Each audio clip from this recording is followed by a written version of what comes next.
the undermined extremist group are trying to take the place of political vacuum. Most recently, we are facing another humanitarian crisis. Rohingya refugees forced into Bangladesh. Dear audience, you may know that the Rohingya are the most persecuted ethnic minority of the world. They are also stateless decade after decades. Now they are facing unacceptable brutality. Killing, slaughtering, bombing, burning, and raping became common phenomena in the Rakhine Strait that are crimes against humanity. It's undoubtedly genocide. The Naf River is not able to carry the bloods of Rohingya people. More than 500,000 people now living under open sky. They need food, they need shelter. They are worst victim of vested military politics and Buddhist extremism. Lately, geopolitical policy of China and India intensify this brutality as per world experts' opinion. Dear audience, I would like to mention an world-famous quote from journalist and social scientist Henry Louis Mencken in 1920. Democracy is the theory that the common people know what they want and deserve to get it good and hard. Democracy requires that political power be held by representatives elected in free and regularly scheduled elections.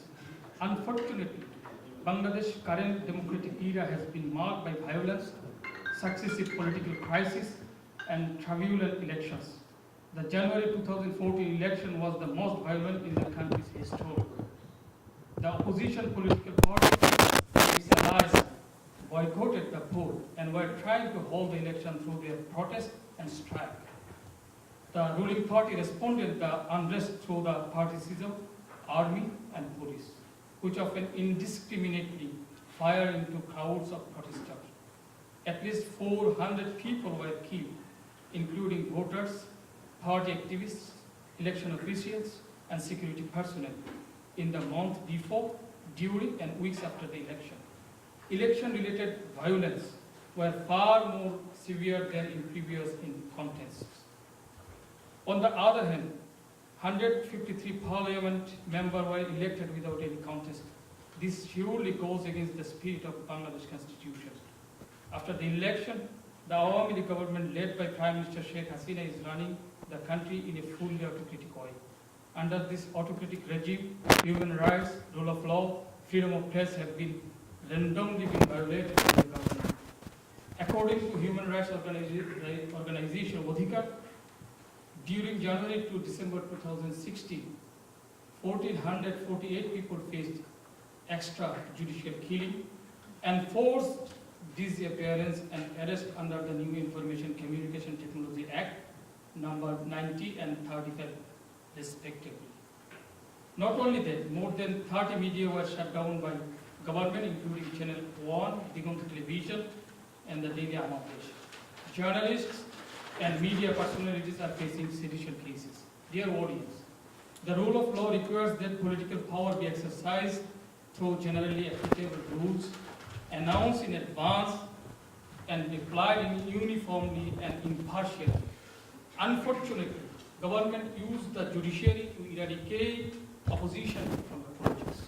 Recently, the Chief Justice has been deliberately trying to rein in such activities of the government. On May 9, 2017, Chief Justice Surendra Kumar Sinha said to a public program, if rule of law does not exceed whims and caprice of the authorities would prevail, leading to serious violation of peoples. After this comment, government apprehended that its position will be deplorated. So the government started criticizing the Chief Justice vehemently. Finally, Supreme Court declared their verdict on 16th Amendment of Bangladesh Constitution. Supreme Court was trying to give a political solution to this judgment, but government seriously reacted against this judgment, which was totally unconstitutional. Consequently, the Chief Justice was bound to take forcefully. Dear audience and distinguished panelists, Bangladesh is facing other types of challenges and crises. One is central bank robbery and another one is money laundering. In 5th of May 2016, there are $100 million stolen from this bank by using SWIFT code. Several investigation reports said that suspicious persons inside the bank are involved. Furthermore, during the last decade, there are $61 billion drained from Bangladesh. It is absolutely unfortunate that the country is now sandwiched by the native bank robbers and plunderers. It is almost an everyday news item that there is another case of embezzlement from a bank. With a mirror approach, such practice of looting has become nothing but a hackneyed matter. Loan defaulting, share market scam, development project, to name a few, are the fashions of looting the people's money. The worst horrific part of this phenomenon is that the public money is now being laundered through different safe havens from Bangladesh. In this background, the Orchard Blood Center for Democracy has organized this seminar today. We have an excellent panel today. They would focus on democracy and human rights, Rohingya crisis, and money laundering. Hope you will enjoy their deliberation. Thank you all. Now I would like to welcome Mr. Kausar Mubin, Executive Director of Orchard Blood Center of Democracy, to moderate this seminar. Mr. Kausar Mubin. Thank you, Ivan, for your thoughtful presentation. And now it's my time to introduce my panel to the audience. And first I will go for Mr. Michael Kugelman in the middle. He's, we can say, the only man in the house. So Michael Kugelman is the Asia Program Deputy Director and Senior Associate for South Asia at the Woodrow Wilson Center, where he is responsible for research, programming, and publications on the region. His main specialty is Pakistan, India, and Afghanistan, and this country's relation with the US. He has published policy briefs, journals, articles, and books and chapters on issues ranging from Pakistani youth and social media to India's energy security strategy and transboundary water management in South Asia. Mr. Kugelman received his MA in Law and Diplomacy from the Fletcher School at Tufts University. He received his BA from American University's School of International Service. Then I go to Ms. Jennifer Rajkumar, just next to me. Ms. Jennifer Rajkumar is the Director of Immigration Affairs and Special Counsel for the New York Department of State. She also successfully ran for a spot in the New York State's 65th Assembly District last fall. A graduate of Stanford University Law School and the University of Pennsylvania, Rajkumar has been a staple in the community for several years. Among her roles are an 8-year stint at Stanford Heisler LLP law firm, where she litigated on gender discrimination, tenants' rights, and whistleblower cases from 2009 until taking the new post last month. She was part of the legal team on the largest gender discrimination case about to go to trial, which was named by the UN as one of the top 10 cases in the world. And it was advancing women's rights. She has also been an advisory board member at WIN NYC. In 2015 and 2016, Rajkumar was named to the NY Metro Super Lawyers Rising Stars list. In 2011, she became the first South Asian American elected district leader in Manhattan. That's all, and I welcome Ms. Rajkumar, and we thank her for her time to attend today. Then Ms. Olivia Enos, and she's just next to Mr. Michael Kugelman.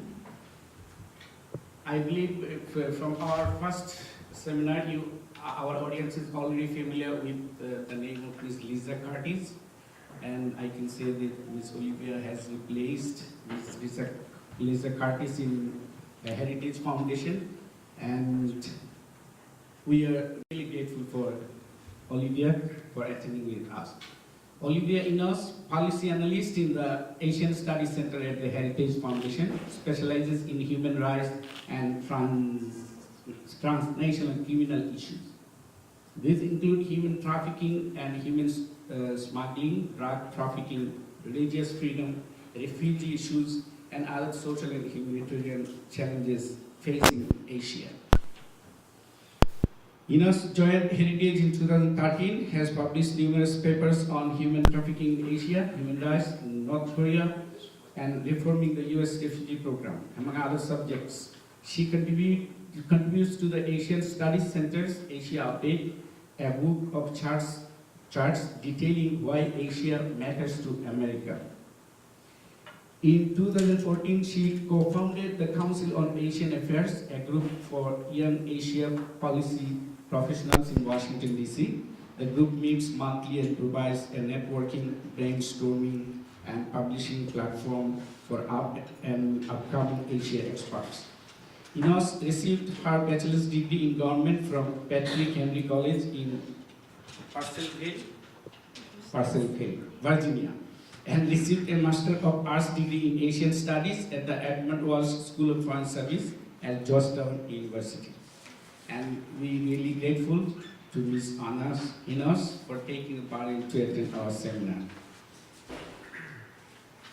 And last but not least, from our hometown New York, Ms. Tracy Turner. She's a senior analyst for the Global Center. She specializes in financial inclusion issues, including anti-money laundering and countering the financing of terrorism.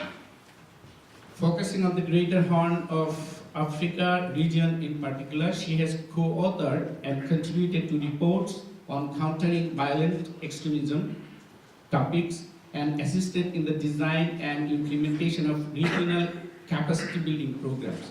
She holds a BA in International Affairs and Political Science from Northeastern University. And we want to thank Ms. Tracy Turner on behalf of our Alchabla Center for Democracy for being present here today. So first, we will talk about the democracy and human rights in Bangladesh, and Mr. Michael Kobilman will present his paper. In fact, he will be presenting his keynote speech on human rights and democracy in Bangladesh and what the United States and United Nations can do to get Bangladesh back to the democratic track. Mr. Michael Kobilman.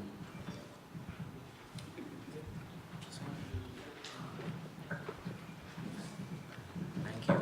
Can everyone hear me? It seems to be on, but it's not working. Should I just... Can you hear me now? No?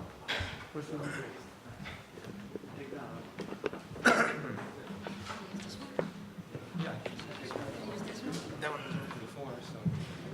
There we go, perfect. I assume everyone can hear me now. Well, thank you very much to the Archer Blood Center, and thank you especially to my friend Kauser, and all the others associated with this event.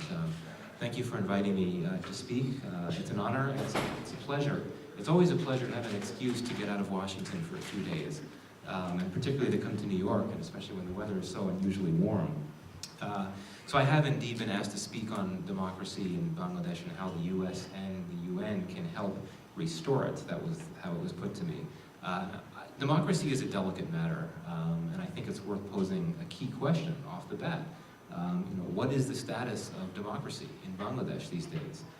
Because if you're talking about restoring it, that suggests that it's been removed or otherwise not there. Is this the case?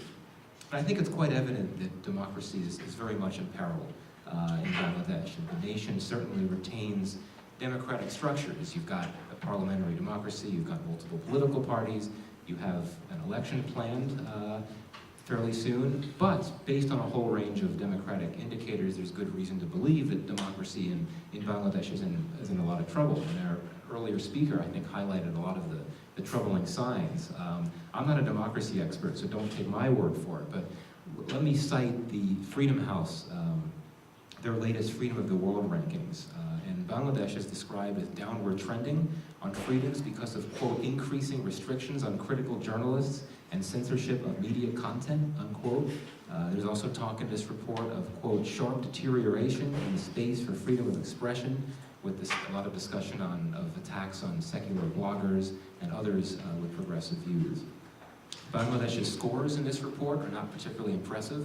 Its ranking of political rights is 21 out of 40, political pluralism 9 out of 16, civil liberties 28 out of 60, rule of law 6 out of 16, so not particularly strong. I won't go into the political realities of Bangladesh these days and what this means for democracy, because I think this audience would have a better sense of that than me. But I'll just make one quick comment about one of the more, what I see as one of the more striking political trends in recent months in Bangladesh, and the troubling implications that this could have for democracy, among others. In the ruling party, the Awami League Party, an avowedly secular party, has had an increasing tendency to align itself with the views of the country's hardline Islamists on a number of policy issues. In June, for example, I don't have to tell the story, you all know about it, it briefly acceded to the demand of Islam, a large Islamist activist group, to move a statue depicting Lady Justice away from the Supreme Court grounds in Dhaka because it allegedly offended Islam. Of course, the government eventually returned the statue to where it had been, but to a less prominent space. Now, one could argue in a hopeful light that this is good on one level, as it could bridge the deep divides between secularists and Islamists in Bangladesh. But I think there could perhaps be a bigger danger at play if the government keeps siding with the positions of the likes of Islam. You risk imperiling democracy. Why do I say that? Hafezat is obviously not a terrorist organization, nothing of the sort. But at times it espouses a retrograde, intolerant ideology revolving around harsh interpretations, which is the very ideology that tends to galvanize terrorist organizations. So I think the risk is that Dhaka, by refusing to distance itself from the ideas of Hafezat, could indirectly legitimize the types of ideas that give rise to terror. And that's not good for democracy. So at any rate, now that I've established that democracy seems to be in need of restoration, that's just one example, let's critically examine this question of what can the US do to help restore democracy in Bangladesh. And let's be very candid here. I'm actually quite uncomfortable about the premise of this question, and particularly the notion of US assistance in restoring democracy in Bangladesh. So let's unpack this notion of democracy in Bangladesh and what the US or the UN could do to help restore it. First, I'll talk about myself, not because there's anything special about me. I'm just a think tank analyst in Washington, D.C., but I want to talk about where I'm from, or what I am. I'm an American, which means that my president is Donald Trump. Trump is, to put it mildly, not the greatest exemplar of Jeffersonian democracy. That's my personal position. I'm not going to get into this too much, but let me just say that many Americans have expressed concern about some undemocratic tendencies in the Trump White House, from crackdowns on immigrants to the various short-lived travel bans, including one that just came out the other day, to intimidating behavior toward the media, among other things. So because I'm talking about democracy in Bangladesh, I risk being labeled a hypocrite, and for good reason, given my country and my leader. My country has, I think, experienced some considerable body blows to democracy over the last few months. The latest version of the Economic Intelligence Unit's Democracy Index, for the very first time, has downgraded the US rating from full democracy to flawed democracy. So for me, commenting on, especially critiquing Bangladeshi democracy could be a bit awkward and really a bit hypocritical as well. One could perhaps argue that an equally apt question to pose, though not tonight, is what can Americans do? What should Americans do to help restore democracy in America? But that's a discussion for another day. I profess deep skepticism about the idea of the US helping restore democracy in Bangladesh, and I say that for several reasons. First, and I'll be very candid here, I do not think that Bangladesh is a front burner issue for the Trump administration. I think it's at most a back burner issue, and quite frankly, it may not even be on the radar at all. For reasons that I don't need to explain to a group like this, that's very unfortunate. That's a shame. Given Bangladesh's location, its geographic location, its status as a relatively moderate Muslim majority state, Bangladesh should be front and center in strategic considerations for Washington. But it's not, and it really has not been for quite a few years. I think it seems like the sad thing is that only when terrible things happen, when you have a mass casualty terrorist attack, or horrific flooding, or as we're seeing now, a very serious refugee crisis, only at those very difficult times does Washington seem to wake up to the realization that Bangladesh is very much there and very important. So the Trump administration hasn't really engaged all that much with Bangladesh. There have been encounters, there have been brief conversations, including a brief one here in this town at the UNGA not too long ago between Trump and Prime Minister Hasina, but all reports indicate that was not a particularly productive conversation. All this said, that there may be reason for hope that this administration will be a bit more attuned to Bangladesh, and that's because of one particular person who has already been mentioned here this evening. I was doing an interview with CNN right after that horrific terrorist attack at the Holy Bakery in the summer of 2016. And one of my main messages had been, in my interview, was that the Obama White House had ignored Bangladesh at its peril. It had taken its eye off the ball, even as radicalization was becoming more of an issue in Bangladesh, and US officials were not paying enough attention. So I was followed in that interview by none other than Lisa Curtis, who at the time was an extremely well-regarded South Asia analyst at the Heritage Foundation. And what Lisa said, I think, was very striking. She said, yes, I agree with Michael. We have not been paying enough attention to Bangladesh. Now, Lisa has always paid a lot of attention to Bangladesh. She'd been one of the very few DC think tank analysts who had really researched and written on the country in detail. And now, as we all know, she is the senior director for South Asia at the National Security Council at the White House. So maybe with Lisa managing South Asia policy in the White House, Bangladesh will get more attention there. But then again, she's just one person. Even though she's in a senior position, she's just one person. And when President Trump came out with his new strategy for Afghanistan and South Asia a few months back, he talked about Afghanistan. What other countries did he talk about? He talked about India and he talked about Pakistan. I don't think he mentioned the word Bangladesh once in that somewhat long speech.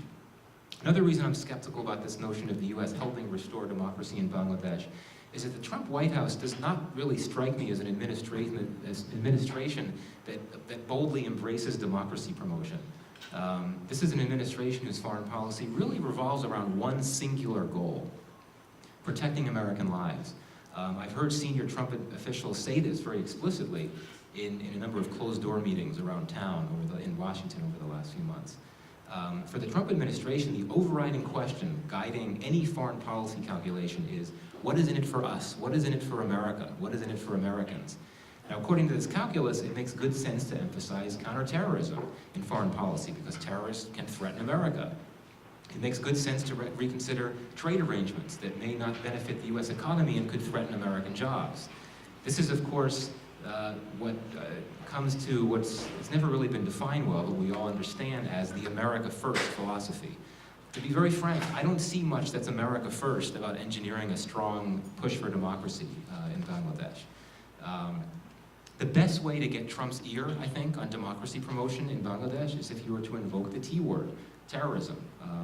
You need to make an argument that democracy is the only bulwark against the onslaught of increasing Islamist terror and the empowerment of terrorists that could threaten the US. That could be a powerful argument, but is it a sound one? On some levels, perhaps, yes, because when you cut off channels for peaceful dissent, as the current government has been doing for a while, you increase the prospects for radicalization. But then again, I think we need to be clear. Bangladesh is not a particularly democratic place right now, and yet the terrorism threat, at least for now, seems to have abated. At least for now. There have been all kinds of heavy crackdowns and arrests of suspected terrorists, and I accentuate the word suspected in many cases here. The number of terrorist attacks has gone down in recent months. So it's not necessarily true that you need democracy to push back against terror. Bangladesh has pushed back against terror in an environment that's often lacking in democracy. But my point here is that if one is to generate any incentive whatsoever to convince the Trump White House to help restore democracy in Bangladesh, then there will need to be a terrorism rationale, but I'm not sure that's really there now. So let's just move the needle forward a bit. Let's suspend our disbelief for a moment and assume that the Trump administration is convinced that it needs to be seized of this matter of democracy in Bangladesh. Let's assume that it concludes that it's time to move forward and do something. Let's assume it concludes that eventually poor governance, undemocratic tendencies could provide the space for all kinds of terrorist problems that threaten the United States in a big way. And it's a fair assumption, given that you have terror groups in the country, as you all know, that are linked to or claim to be loyal to the likes of Al-Qaeda and ISIS. So let's assume the U.S. decides it's time to roll up its sleeves and develop a strategy to try to get Bangladesh to democratize. The question here is there any way in the world that the U.S. will succeed? Could the U.S. actually compel Bangladesh to take actions that would strengthen democracy? Could the U.S. convince Bangladesh to hold a free and fair election? Could the U.S. convince the government to rein in its crackdowns on the opposition and on free media? My answer is a resounding no, or close to a resounding no.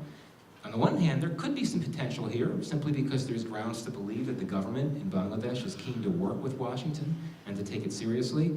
My understanding, though, you folks should correct me if I'm wrong, this sort of goes into the anecdotal, gossipy space, is that there may have been a bit of bad blood between the Hasina government and the Obama administration. I've heard stories that the Obama White House withdrew the GSP preferences to Bangladesh, not necessarily because of concerns about labor rights, which is the publicly articulated reason, but rather because the Secretary of State at the time, Hillary Clinton, was unhappy that her good friend Mohammed Yunus had been removed as the head of chairman of Burmese Bank. Not my place to confirm or deny this story, but if there is some truth to it, one could assume that DACA would be predisposed to supporting Clinton's presidential candidate rival, Trump, and now to supporting President Trump. Now, you could argue on very superficial levels that there are perhaps some strategic convergences between the two leaders, Hasina and Trump. And they both claim to be very tough on terror, and both of them, to put it mildly, are inclined to use muscular measures against critics. That said, I would think that Trump's apparent snub of Hasina at the UN would really not reflect well on her view of him and his administration. But let's look at this another way. What leverage does the U.S. have over Bangladesh? In Washington now, it's been very common to talk about the notion of leverage in the context of Pakistan. What about Bangladesh? What tools of influence, what forms of pressure could the U.S. government take out of its policy toolkit, and would they work? At first blush, it would seem that Washington doesn't really have any leverage. Because the U.S.-Bangladesh relationship, it's a good relationship, but it's not a far-reaching strategic partnership. It's not like the U.S. could threaten to withhold all kinds of arms shipments or cut off billions of dollars in assistance, because those things don't really exist. But if you think of it harder, then it may become clear that the U.S. could perhaps enjoy some levers of leverage over Bangladesh. Whether they work is another matter. And you could look at some economic tools. The White House could dangle the possibility of restoring the GSP if DACA were to do X, Y, and Z to promote democracy, or if it were to hold an election that the U.S. deems free and fair. I know that DACA had reason to believe that the GSP preferences would be reinstated, but in recent weeks it appears to have made a decision not to push the issue anymore. A more potent tool of leverage for the U.S. perhaps could be to try to exploit its status as a top destination for Bangladesh exports, and particularly clothing.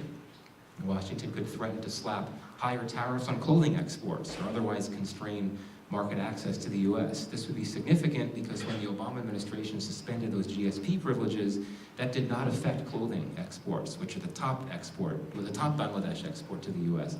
It placed duties on other Bangladeshi exports to the U.S. So taxing clothing could perhaps be more consequential for Bangladesh's economy.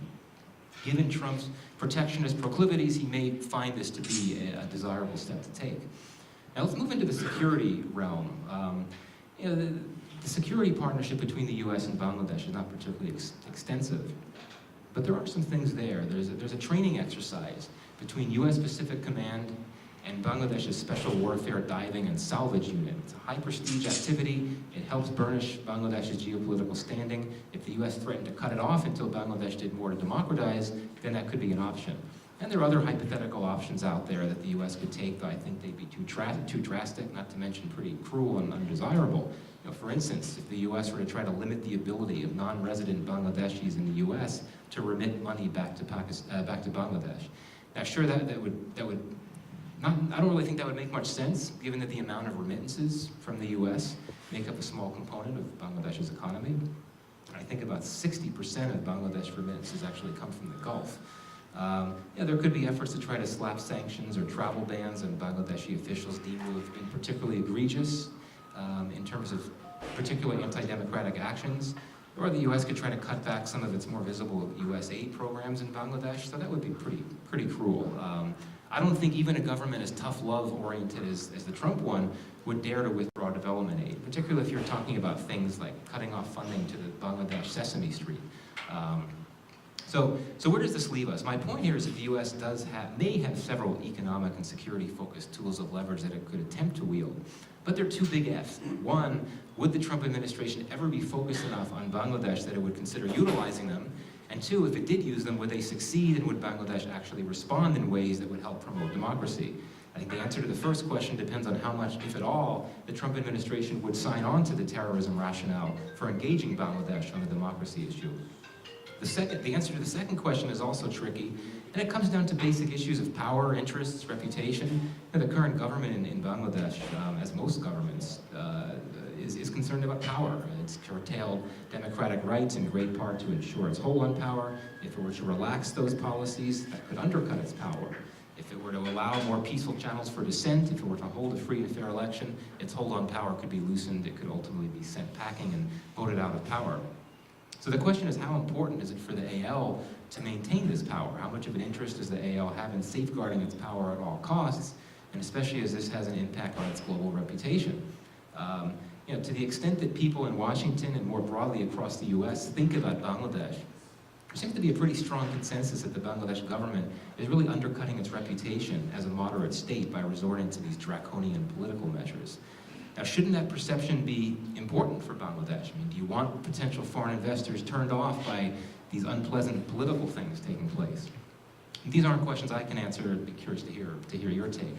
But I think that the whole notion of U.S. leverage working is really quite immaterial unless and until the government in Bangladesh is actually invested in the idea of supporting more democracy. And given the deep levels of political polarization and the deep enmity between the AL and the political opposition and the key leaders, I can't imagine that the government would be willing to open up channels of communication and promoting more democratic space, no matter what the U.S. may threaten to do. But hope maybe I'll be wrong. So I think there's relatively little the U.S. can do to help promote democracy in Bangladesh. Now, for all this talk of trying to use leverage, I just don't think the U.S. will try. All we can hope for is that the U.S. publicly calls on Bangladesh to hold a free and fair election, but then again, it's a message that may not be viewed with much credibility in Dhaka, given the U.S.'s own struggles with democracy.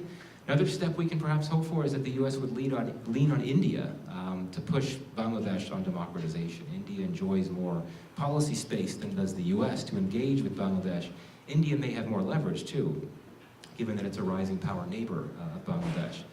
Now, I was also asked to address what the UN could do to help restore democracy in Bangladesh. I'll be very brief here.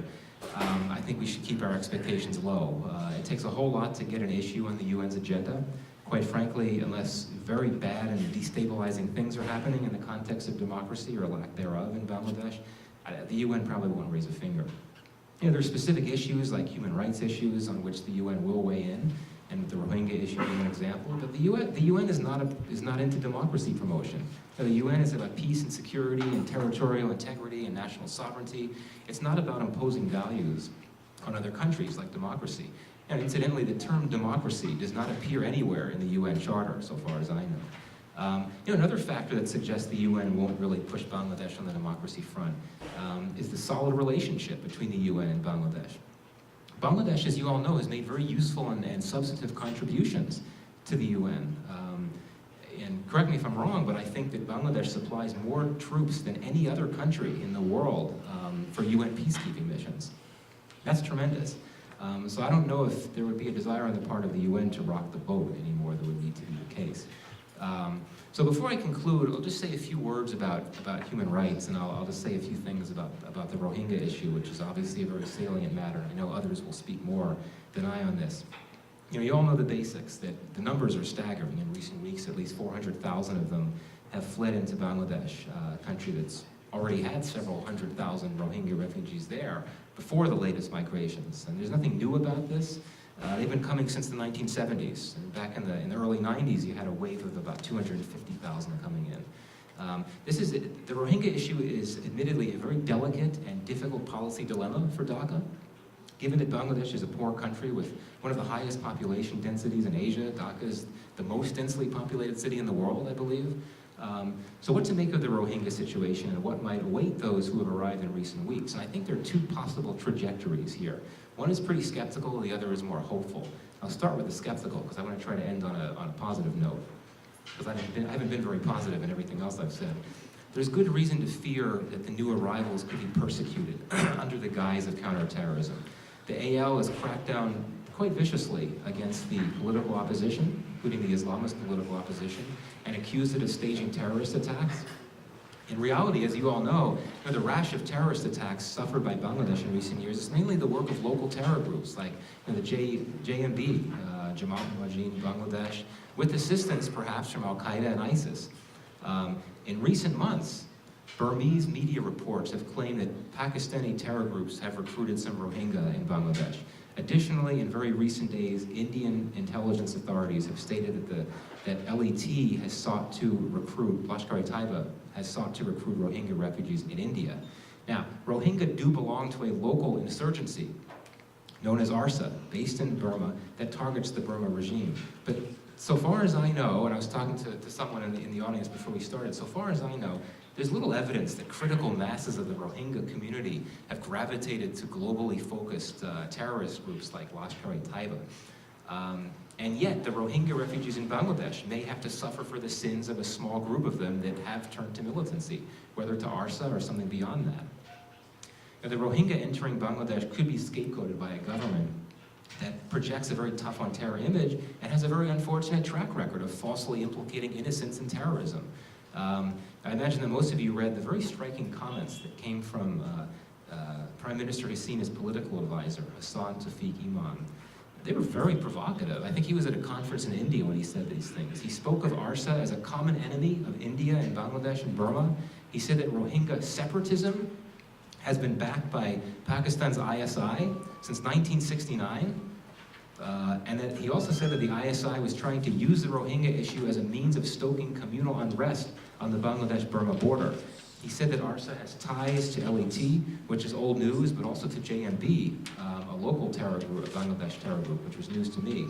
He said that for humanitarian reasons, and only, quote, after initial reservations, did Bangladesh open its doors to the Rohingya. So these words don't inspire much confidence that the Rohingya will be treated particularly well by the government in Bangladesh. So that's a skeptical angle. But there may be a more hopeful one, although it's somewhat cynical from a political perspective. I talked earlier how the AL has been aligning itself with some of the religiously conservative positions of Heptasai. I think that's a political move. With elections scheduled for early 2019, the party will want to better position itself to win the votes of religious conservatives. And this new desire to take more conciliatory positions toward Islamist rivals could benefit the Rohingya in a big way, because Dhaka may believe that it can curry more favor from Islamists by throwing its weight behind a marginalized Muslim group like the Rohingya. And just in recent days, Prime Minister Hasina has launched something what I would describe as a charm offensive toward the Rohingya. She made a visit to meet with them in their camps, despite a lot of speculation that Rohingya and Bangladesh will be sent to this deserted island, ravaged by flooding and nearby pirates. Despite that, the government has announced that it will provide land to the Rohingya. And that's a big deal, given that this is a stateless and deeply disenfranchised community. And I think it also bears mentioning that the Bangladesh government is, to my knowledge, one of the only governments in the world that has actually used the word genocide to describe the violence against the Rohingyas in Rakhine State in Burma. I think the foreign minister in Bangladesh used that term. Not to overstate the possibility of a better lot for the Rohingya in Bangladesh anytime soon. I mean, the community that struggled to secure land, education, and dignity for so long can't expect its plight to magically improve overnight. And you could argue that once the media recedes and the world forgets about the Rohingya once again, Dhaka could well quietly walk back some gestures of support. And at the end of the day, Dhaka has made no secret of its desire that Burma should take back the Rohingya flowing into Bangladesh. But at any rate, in conclusion, even modest and short-lived efforts to assist the Rohingya are a major improvement over what they've been subjected to in recent years across the various homelands they've adopted. So anyway, I'll end right there on a positive note before I'm tempted to lapse back into the negative. But thanks again, and I look forward to the discussion.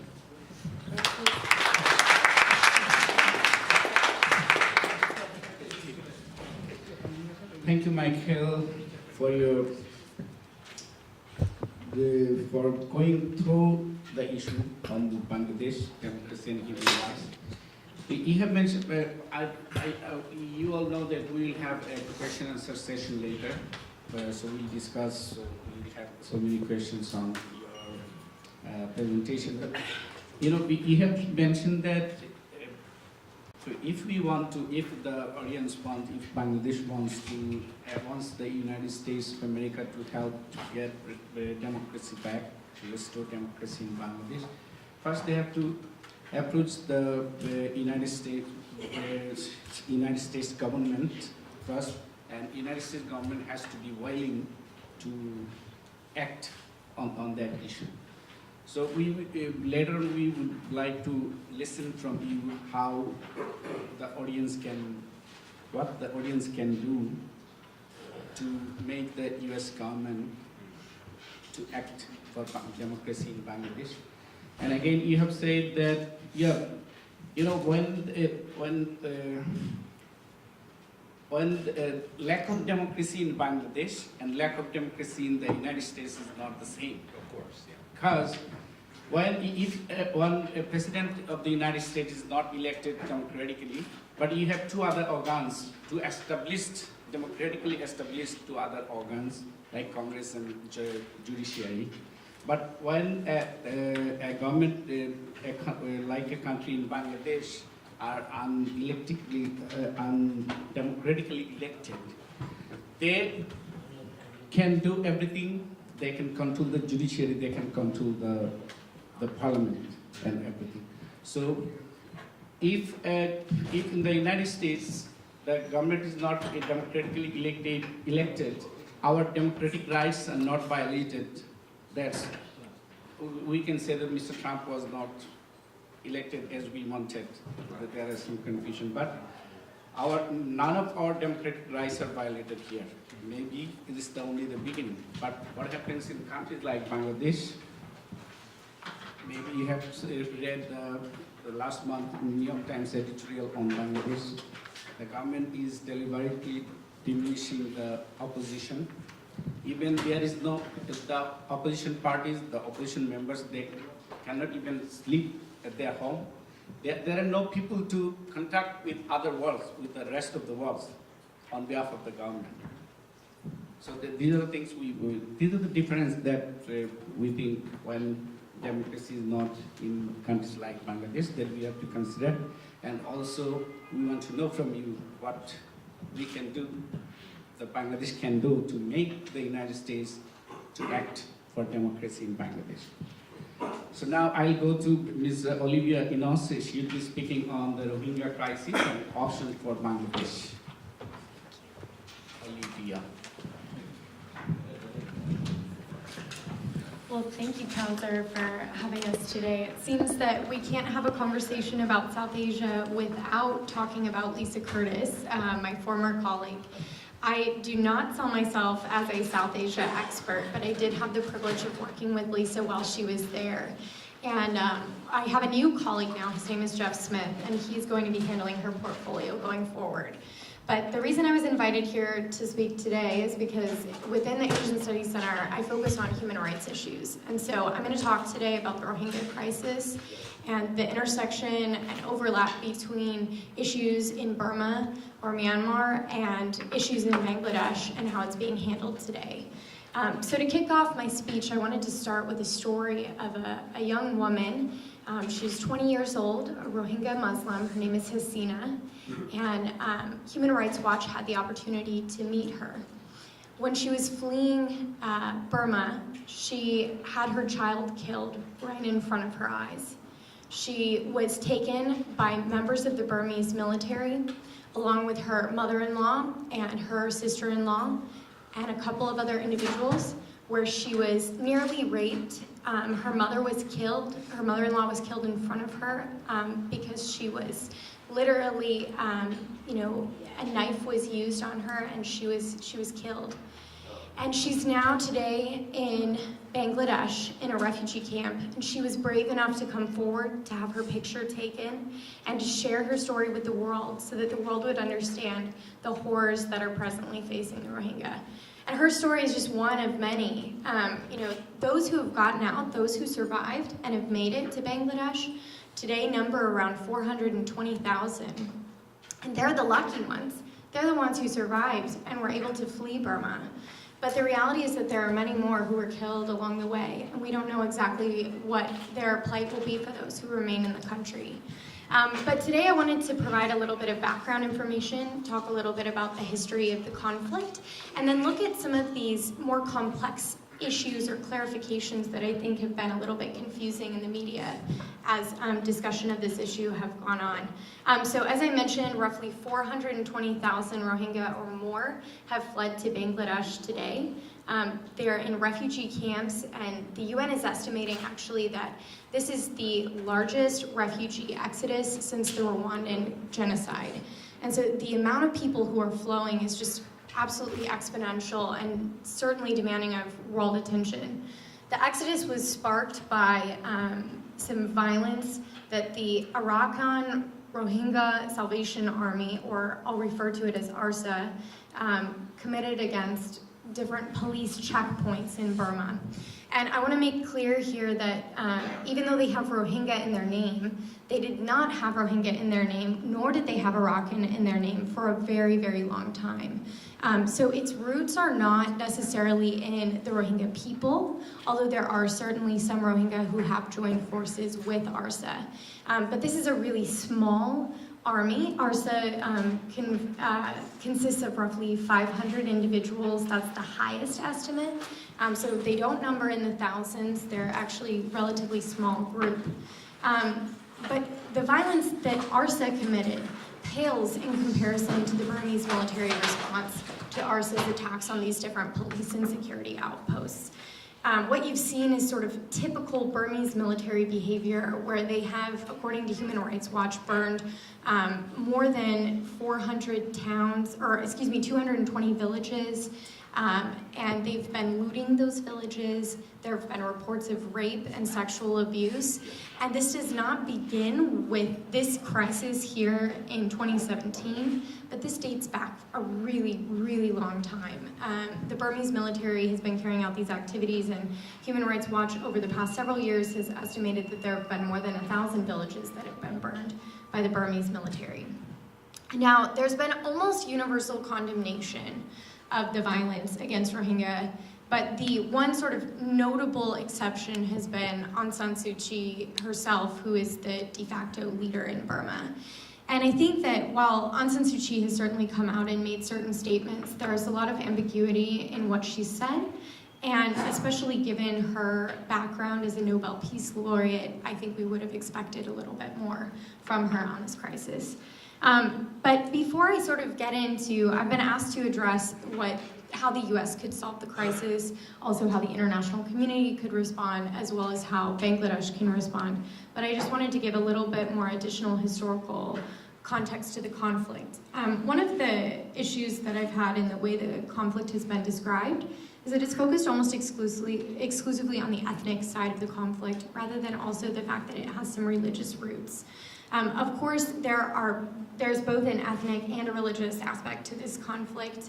I think it finds its roots in the fact that the Burmese government has not recognized Rohingya as citizens since 1982, and since then they've been stateless people and for the most part internally displaced. Now we see them in larger populations as refugees. In that sense, they trace their roots back to Bangladesh because several years ago, decades ago even, they came from Bangladesh. However, most of the people who live there now and are Rohingya, they have lived there and were born there. But Burma doesn't recognize it as birthright citizenship, and so that's why they're considered stateless. So it's ethnic in the sense that the predominant Burman population in Burma doesn't recognize them as being Burmese, but instead uses the derogatory term Bengali in reference to them. So it's ethnic, but it's also religious, because within Burma there is discrimination against Rohingya on the basis of the fact that they're Muslim. And the vast majority of people, over 80% of individuals in Burma, are Buddhist.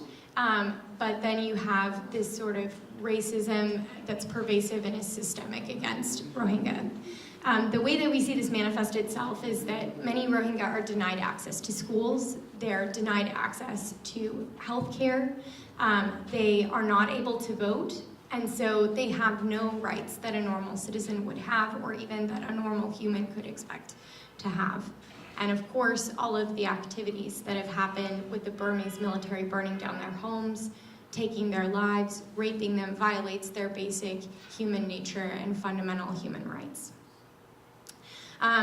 One key theme that I did want to raise is that clearly the conflict is complicated. As Michael referenced in his remarks, there's both the refugee aspect of this, and then there's also the perhaps more complicated and nuanced discussion about the fact that ARSA is seeming to manifest itself like a terrorist group.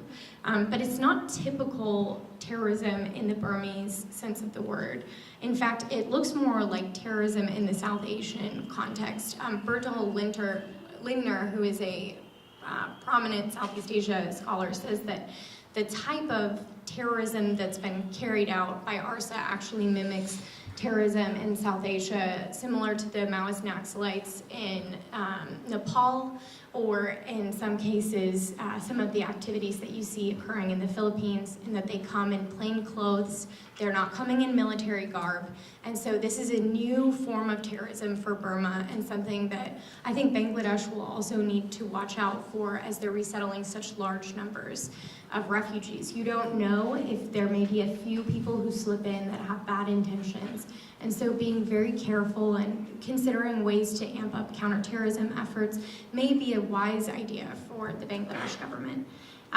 The second sort of aspect is that most Rohingya are refugees, and I want to emphasize that. Most are refugees that do not have goals of committing terrorism. These are individuals who want a livelihood and a future for themselves and for their children, and so we need to make sure that we're mobilizing in order to address their plight. The second clarification I wanted to make, and the question that has come up so frequently, is why has Aung San Suu Kyi been so silent, or relatively silent, on the Rohingya issue? And I think it's always dangerous to speculate about individuals' intentions, and so I don't want to get too far into this because I'm not Aung San Suu Kyi and I don't have any sort of special insight into what her decision-making paradigm is. However, I think that there are perhaps 2 or 3 indicators or things to keep in the back of our mind as we look at Burma.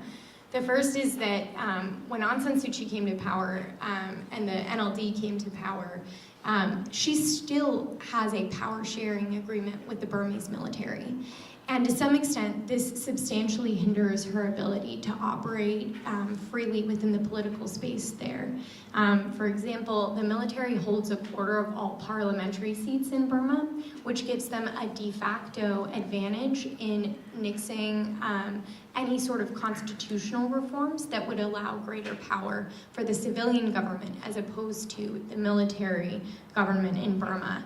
So any constitutional amendment would require a 75% vote of approval, but the military automatically has the ability to just shut that down. So I think in general, her willingness, not just in this situation, but in other situations in Burma, to acquiesce to the military goes far beyond the call of duty, but it's still something that needs to be kept in the back of our minds. The second is that Aung San Suu Kyi, of course, is political, and in Burma, it is not popular to be in support of the Rohingya. So it has the potential to marginalize her ability to run and lead the country, and so I think at the root of it, she may be making a political calculus. But I would want to just sort of close on that point by saying that Aung San Suu Kyi does have a reputation to maintain. She is a Nobel laureate who has stood for democracy. I think perhaps a lot of those of us who work on human rights issues have mirror imaged our vision for what a human rights advocate or a democracy advocate should look like, and assumed that Aung San Suu Kyi shared all of those views. Perhaps we had overly high expectations for how she might speak out on human rights issues, but I think it's fair to say that she was always more focused on democracy issues than on some of these human rights issues like the Rohingya. Now I want to transition into sort of the last part of my speech, which is talking about, first, how Bangladesh has responded. The U.S. has expressed its gratefulness toward Bangladesh for being willing to accept the amount of refugees that it's accepted. And UNHCR has been extraordinarily helpful in getting the Bangladesh government the assistance that they need, but it's going to take a whole lot of the international community coming together to address and respond to such a substantial refugee crisis. The second is that given ARSA is in play and is a terrorist group, Bangladesh should look out for any potential radicalization, especially given the fact that terrorism is already happening in Bangladesh today, and radicalization is already a factor. The third and final thing is that Sheikh Hasina has proposed a safe zone provision. Sheikh Hasina has proposed a safe zone provision, and in my opinion, this would be very inadvisable because it has the potential to actually put a target on the back of many Rohingya. So I think that this safe zone provision, while it's coming from a good spot, is definitely not something that the Bangladesh government should proceed with or something that the international community should support. Sorry, I'm losing my voice.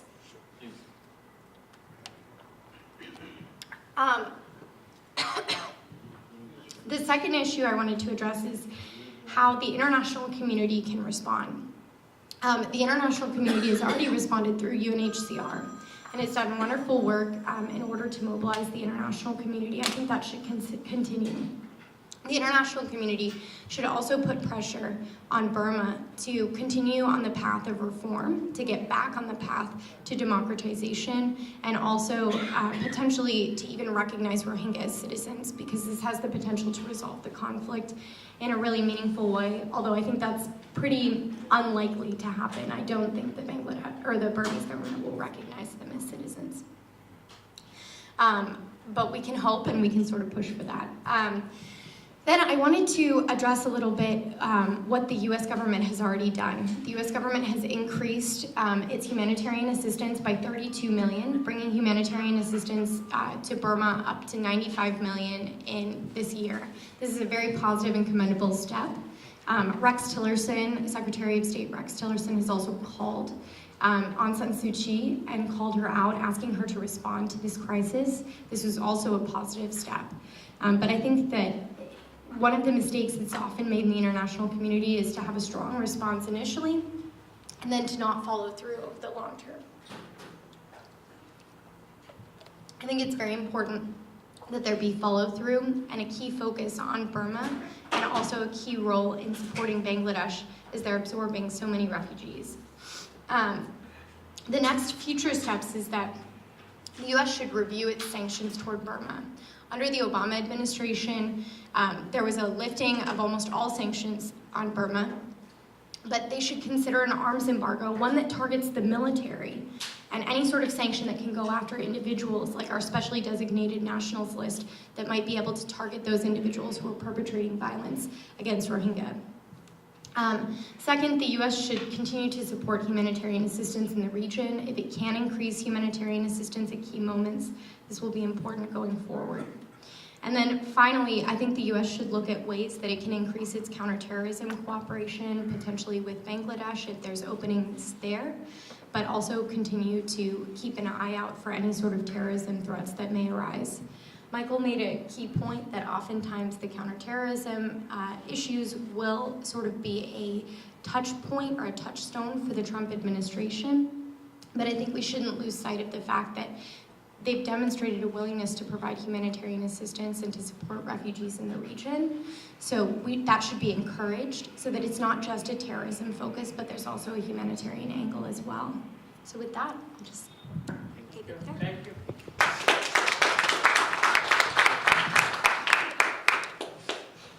Ms. Olivia, you have mentioned that the position taken by Bangladesh Prime Minister during her United Nations speech proposing a safe zone inside Myanmar is not advisable.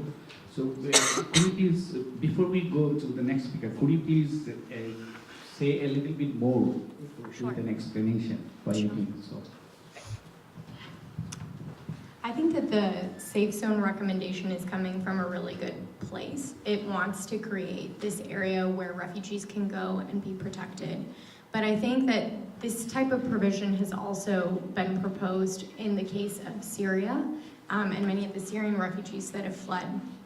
The main argument sort of against that is that if you create a safe zone, you're almost creating a target for either the Burmese military or for terrorists or otherwise to go after these individuals that are placed in the safe zone. And you've now identified this safe zone. It's clear where they are, and it's like an international nexus where they could go after and have a real victory if they were to attack. And so I think that it would be inadvisable to create something like that. However, it's not inadvisable to have refugee camps, or UNHCR has put up some informal tents in order to sort of have these patchwork ways to house the refugees while they're trying to figure out what the longer-term solutions are. But I think during this time, the international community could consider ways that it could increase, for example, resettlement of these Burmese refugees. And the US in the past, for example, has created special groups for individuals, like the Vietnamese. They had a special group for those who were fleeing by boat from Vietnam, or the Cubans. There was a special refugee status for them. Perhaps something similar could be created for the Rohingya that would allow them to be resettled to the US, or other countries could also consider how they might contribute to resettlement efforts instead. Thank you, Ms. Olivia, for your such a wonderful speech, I must say, on Rohingya. And maybe our audience is not aware of you, but what I have seen, you have written tremendously on the Rohingya issue. They did a couple of last week. Thank you. And then now we'll be, Bangladesh is floating on money. We export money from Bangladesh, where the one newspaper report said that it is our second largest export item. So on this background, I would like to listen from Ms. Tracy Turner. She'll be speaking on the nature of money laundering from Bangladesh and what are the options we can do. Is it easier to come this way? I can bring it to you. Yeah. You have a PowerPoint presentation? I will. Yeah. Oh, do you want us to move? No, I'll set that up with it. My phone. I'm going to be very difficult and use PowerPoint, but I promise you it's in your all's best interest. Because while democracy and human rights tends to garner a lot of attraction and attention, usually financial inclusion issues tend to draw a lot of blank stares. So, in preparation for that, I've prepared some graphics so that while you all start to blank out while I'm talking, you can at least look at the screen and hopefully still absorb some of the things that I'm going to say. So I'd like to begin, of course, by thanking our organizers, the Archer Blood Center for Democracy, our hosts here at Columbia, my fellow panelists, and all of you, most importantly, for joining us on this beautiful New York evening here. I'll give a quick overview of the Global Center, just so you know who I am, because we're not quite as well renowned as some of the other organizations here, but we are a nonprofit, nonpartisan organization based in New York, London, and DC. We do policy, advocacy, research, capacity building, and convene multi-holders. I would like to preface by saying that I myself am not a Bangladeshi expert, but I do have experience working in emerging and middle-income economies on strengthening AML-CFT units and on global financial integrity and inclusion more generally. So with that caveat in mind, how many people in the room here are actually familiar with money laundering and terrorist financing? That is more than I expected. That's good news. For those of you that aren't, I'm going to give kind of a quick background just on what concepts of money laundering and terrorist financing are, what their impacts and connections to development and security are, and then turn towards some of the international obligations and requirements, and then look at the climate in Bangladesh. What are some of the risks, the vulnerabilities, and what have some of the impacts been? So Money Laundering 101. And basically, the premise here is that criminals want to use the proceeds of the crime that they've generated, right? So in order to be able to do that, they need to disguise where that came from. They need to hide the money. I'm sure you all have heard about mobsters and all of those things that you see on TV, and it actually is somewhat close to that, although a bit more complex. In general, money laundering involves 3 stages, which I'll just highlight very briefly. The first would be placement. So this is where you integrate the proceeds of crime into the economy. So that can be depositing it in a bank account, it can be buying a car or a house, it can be starting a business where you intend to commingle illegal and legal funds. From there, you need to hide it. You need to introduce a series of complex and layered transactions that distance the source of the crime, either from the criminal organization itself, or oftentimes from the source, from the original crime. And then the fun part, you integrate, you use it. So you either deposit that money that's now commingled into a bank account, you use your bank account to buy a house, you sell a house that you had purchased, and then you have access to the process, to the proceeds of that crime. Terrorist financing is a little bit easier to understand, so I won't spend a lot of time on that. But it follows a very similar process, where first you need to fundraise, then you need to transfer, and then you need to use those funds. The difference here is that terrorist financing has a less and a more ambiguous definition, largely because the concept of a terrorist organization or a terrorist attack varies by jurisdiction. So the international frameworks here follow a very similar principle, but are at the national level are all applied very differently. And the key difference between money laundering and terrorist financing is that money laundering, the proceeds at the start are illegal. There's a crime that's committed, a predicate offense, and that's where those proceeds come from. So at their very onset, that's an illegal fund. Terrorist financing can include both legal and illegal funds. So one of the things you commonly hear about is terrorist financing through charities. So many times an appeal will go out, a charity will be founded, and people will knowingly give their money, their hard-earned money, to this charity, and not actually know that it's a front company for a terrorist organization. Some do, some don't. But the actual illegality of terrorist financing comes from its purpose, what it's going to be used for or to support. So why does this matter? It appears that only half of that slide showed up, but there's a number of impacts here. So on the criminal side, it obviously enables transnational criminal networks, right? Bribery and corruption, poaching, drug smuggling, human trafficking, drug trafficking, small arms supply. There's also a significant and socioeconomic impact. So financial terrorist money launderers will often end up subsidizing a business, which can impact the private sector. Because their laundromat, their pizza parlor, half of those funds are illegal, they can undercut the existing market.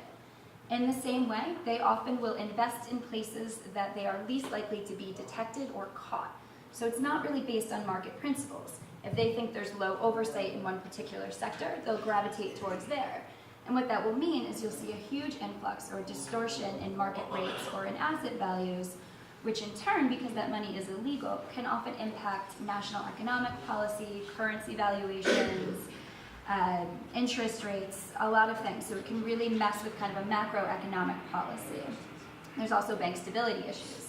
You have a huge influx of illegal funds into a bank, and then that's not based on any market force. Suddenly they withdraw that money, banks can run into liquidity issues. And there have been instances of bank closures due to instances of fraud or enforcement mechanisms as a result of money laundering or terrorist financing charges. And then there's the development elements of this. Having these large transnational criminal organizations contribute to shadow economies, to black markets, and they also reduce the tax revenue generated by governments. So if that money is not in the formal sector, then the state itself is not appropriately managing its assets or cash flows, which in turn means it can't invest in roads, in schools, in hospitals, and that they're losing a lot of revenue that should have been gained. So AML-CFT, which forgive me, there's a sea of acronyms here, but AML-CFT refers to anti-money laundering and countering the financing of terrorism. It's one of the prime ways that we can go about addressing this challenge. It offers transparency and accountability, which allows us to identify, track, monitor, and curb terrorist networks and transnational crime. Oh, apparently I was fancier in my proposal than I realized. So, I didn't even know I could do that. What is the scale of illicit financial flows?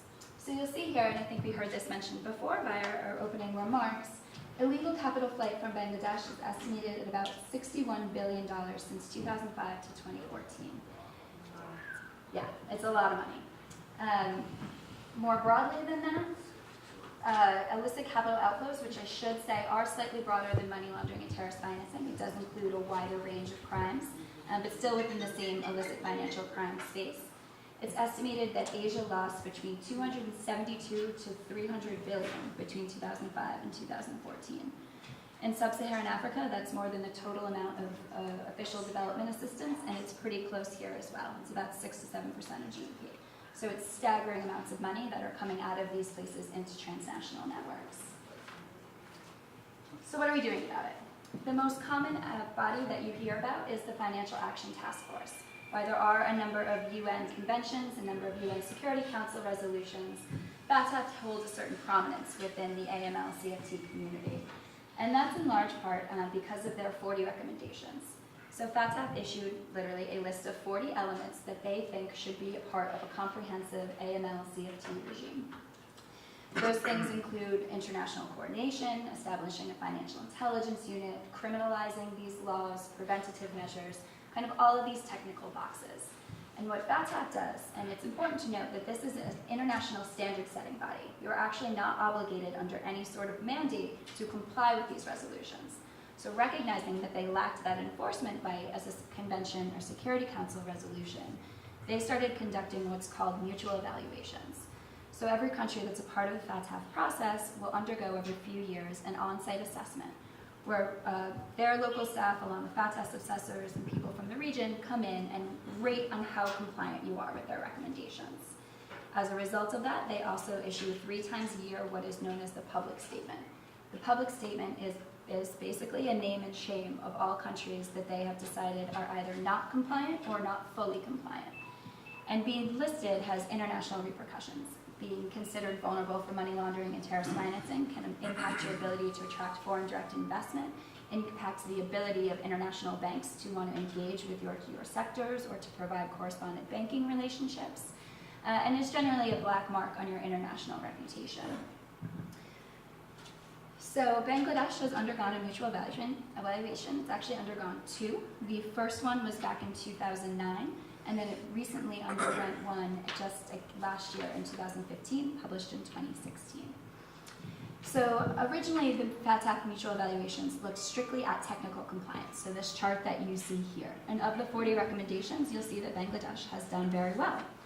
In 2012, FATF reevaluated its criteria and said, okay, we've ended up in this position where the legal frameworks exist, but are they actually being effective? Are we really curbing illicit finance? And the answer they came up with was largely no. So they reevaluated their criteria to include what they call immediate outcomes or effectiveness of implementation. There are 11 of those indicators. Bangladesh is one of the first set of countries to undergo evaluation with that criteria. And as you can see, the standard is much higher and Bangladesh has scored much lower. But they're not alone. Looking at this chart here of compliance, you'll see that a number of developing and developed countries alike are struggling with the effectiveness of implementation. Australia and Canada are often viewed as very strong leaders in this, as is the US. But even they are struggling with the effectiveness of implementation. And surprisingly, on the technical compliance standards, you started to see a dip from the US as well. So what does this actually look like on the ground in Bangladesh? There are 2 laws that are relative here. There's usually your criminal codes as well, but the Anti-Money Laundering Prevention Act, originally passed in 2002, updated in 2012, and regularly amended, as well as the Anti-Terrorism Act. Bangladesh has a national AML-CFT strategy, which technically concludes at the end of this year, but is an ongoing process that will be reevaluated. There's a high-level coordination committee. It includes many of the ministries, private sector, major commercial banks, state-owned commercial banks, to come together and ensure that there is the interagency coordination required for this. And they've also conducted national risk assessments. This is a very technical process that I won't go into, but basically involves a massive amount of data collection and really sector-specific analysis to say, what are our risks? Where are our threats coming from? Where are our vulnerabilities? Where are we not strong? Where are our capacity gaps? And then in turn, identifying the sectors that need to be best allocated for capacity building or whatever changes might need to be addressed. So that's a lot of the policy level. I'll take a quick minute just to walk through what AML looks like in practice. So here in these black boxes, you have kind of what we would call your reporting entities. Those are financial institutions, your banks, the public, government sectors, and also what are called designated non-financial businesses and professions. Yet another fun acronym in the soup called DNFPBs. But that's basically everywhere else that you can launder money. Criminals are very ingenuitive, they're very creative, and so they quickly realized that banks were being monitored, they were being tracked. So now a lot of the money laundering that you see, particularly in cash-intensive economies like Bangladesh, come through other sectors. It comes through real estate, comes through jewelry, gold trade, poaching, accounting and lawyers, all that type of fraud. So recently we started integrating those businesses and industries into AML-CFT frameworks. So what happens in that case is they'll detect something. You don't have a job, you come in, you deposit $100,000. That should be a red flag. Where did you get that money and why? So they will then send what is known as the suspicious transaction report to the Financial Intelligence Unit, which in Bangladesh is called the Bangladesh Financial Intelligence Unit, conveniently. So what that unit will then do is put that into a database. Its analysts will run it against typology reports, what are the likelihoods of money laundering, check beneficial ownership, and if they do in fact feel that it's a case for further investigation, they'll disseminate that report onward to investigating bodies. In Bangladesh, up until last year, this was exclusively within the Anti-Corruption Commission. They were the only body mandated to have money laundering investigative powers. Just last year, this was revised and expanded so that any law enforcement agency has the ability to pick up those types of cases. So you would have anti-corruption, you also have your Board of Revenue for tax and trade misinvoicing, departments of narcotics control for drug-related offenses.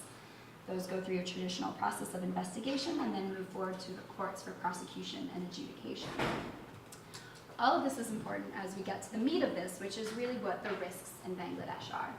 So coming out of the mutual evaluation process, so as of 2015, there were 5 money laundering trials, which resulted in only 4 convictions, but 214 prosecutions pending. That's, yeah, there's a lot of cases out there, and I think that speaks to the prevalence of this crime, but also an inability or lack of capacity to fully understand the evidence collection needed, given the number of agencies that are involved. These are all self-identified vulnerabilities. I'd like to put that out there. These come from the mutual evaluation report and also from Bangladesh's National Risk Assessment. But the primary areas that are generating proceeds of crime are corruption. We've heard that talked about previously and is described as quite endemic within Bangladesh. Transparency International has rated it 145 out of 176 countries. There's also a lot of fraud and insider trading, embezzlement. There's been a number of major cases in the news regarding embezzlement, forgery, human trafficking, human smuggling, drugs, wildlife, golds. A lot of these things that stem out of having really porous borders, particularly within the Golden Triangle or the Golden Crescent areas, where a lot of drug trafficking will come through en route to Europe. It's also important to note there is a heavy prevalence and integration of transnational organized crime in these elements, that these networks have often been cited as being linked to money laundering, terrorist financing networks, but utilizing the same types of trans-border crime, and also increasing attention being paid towards transnational crime and terrorism, and whether or not the same pathways for arms, materials, support, and people might be utilized between those networks, even without shared ideologies. On the terrorist financing front, we've heard a lot about the number of uptick in terrorism cases, 224 between 2010 and 2015, resulting in 127 charges. That number has only grown in 2016, and the shape of that, have we heard, has changed. So previously, a lot of the risks stem from domestic groups. Bangladesh has designated 6 groups as domestic terrorist groups within the UN Security Council process, and the bulk of the activity existed within there.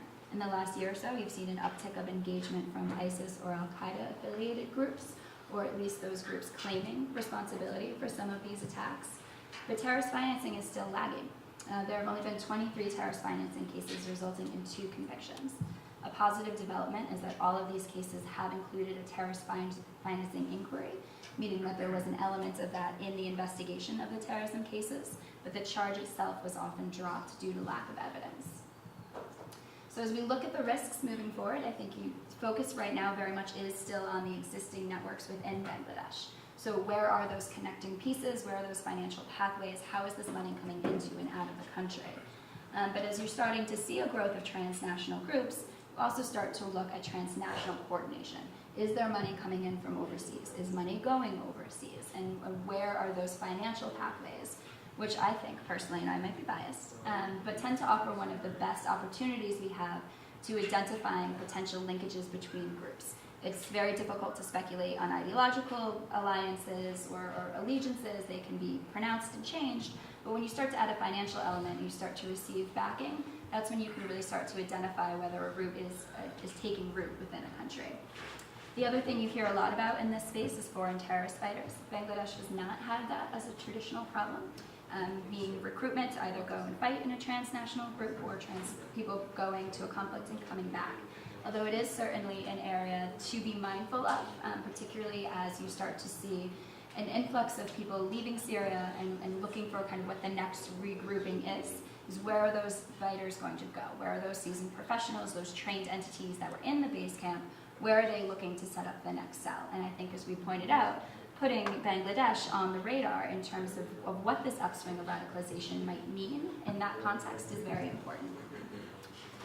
So to conclude, and I will just wrap this up kind of quickly because I know they're rather technical, but some of the recommendations for things to move forward are to really look in more depth at some of the threat and vulnerability assessments.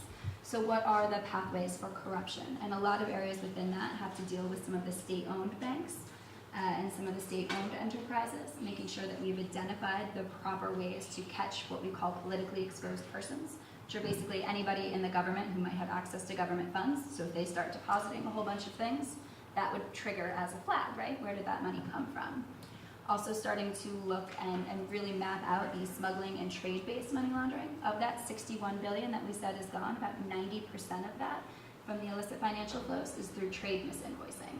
So as you're at your customs and border officials, are they actually capturing the amount coming in and out? Are there things being smuggled through those borders?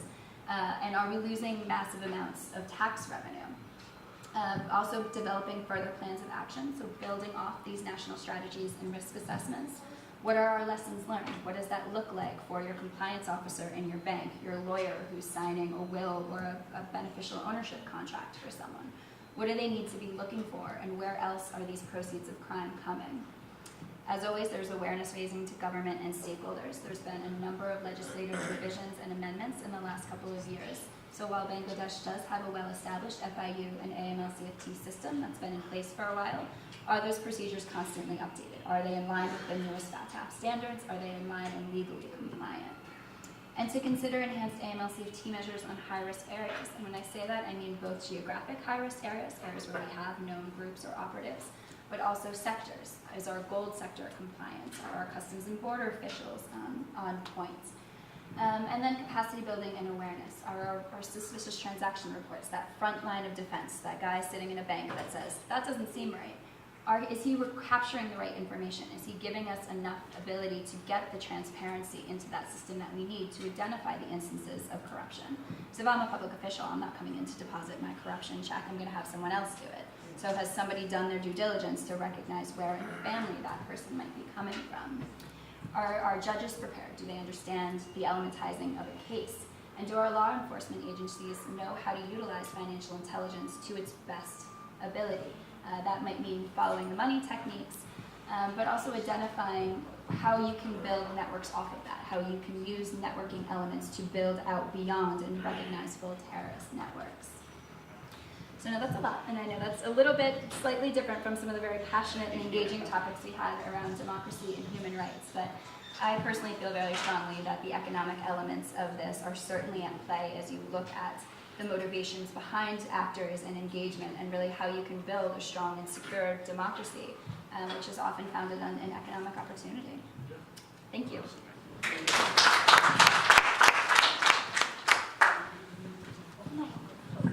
Thank you very much, Tracy. We learned a lot of things about money laundering. And yeah, our time is 10-15 minutes remaining, so it's not time for me to talk a lot. Now,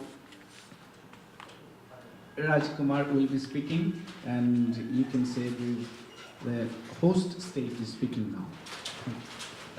Thank you so much. Salam alaikum. Good evening. I want to thank everybody for coming. I want to thank my good friend Kausar Mumin for this incredible event, hosting and organizing.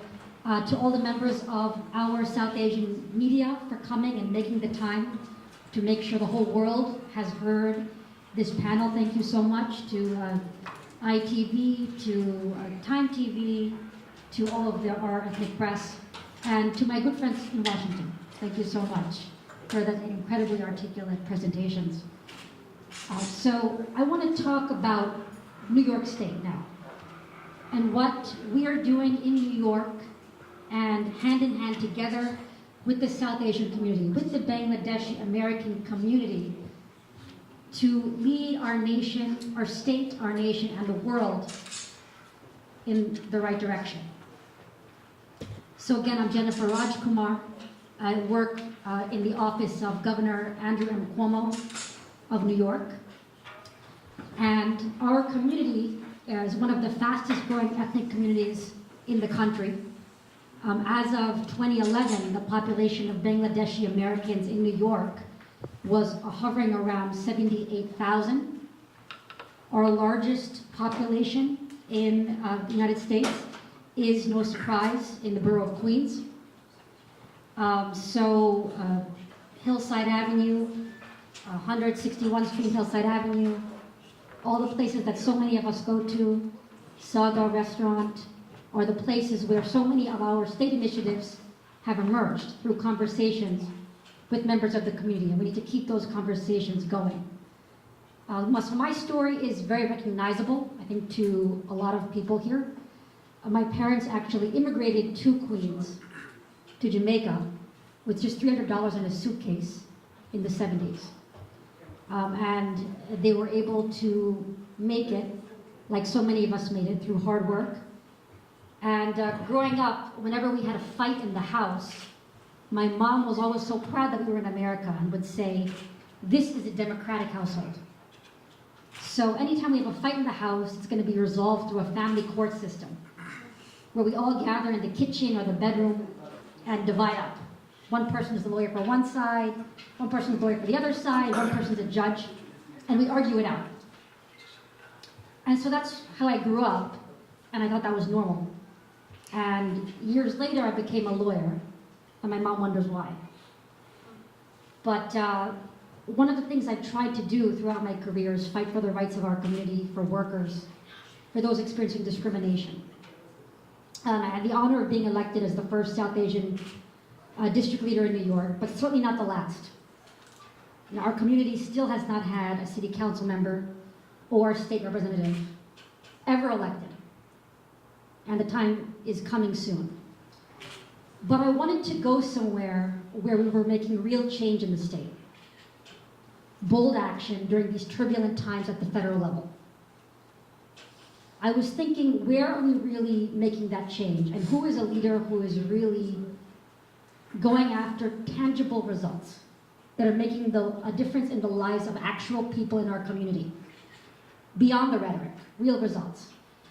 And that's what landed me in the office of our governor, Andrew M. Cuomo, because in my opinion, he's one of the boldest and change makers in the nation right now.